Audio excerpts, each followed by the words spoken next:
হাই everyone, আপোনালোকৰ কেনেকুৱা খবৰ? এয়া গাঁৱত গৈছিলোঁ। গাঁৱত যাওঁতে ফাংচন হৈছিল, ফাংচন চাব গৈছিলোঁ। তাত মোৰ ভতিজা ছোৱালীজনীয়ে ডেন্স কৰিছিল। তাৰে কিছু দৃশ্য মই ভিডিঅ' কৰি ৰাখিছিলোঁ। সেই ভিডিঅ'টো আপোনালোকৰ আগত দিছোঁ। আপোনালোকে যদি ভিডিঅ'টো চাই ভাল পাইছে, লাইক এটা কৰি দিব।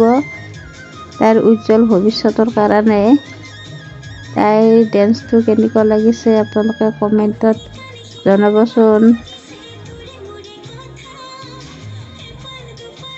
আৰু ভিডিঅ'টো চাই ভাল পাইছেনে আপোনালোকে? ভাল পাইছে যদি লাইক, কমেণ্ট, শ্বেয়াৰ কৰি দিব। থেংক ইউ মোৰ ভিডিঅ'টো চোৱাৰ কাৰণে। অন্য এটা ভিডিঅ'ত লগ পাম আপোনালোকক। বাই।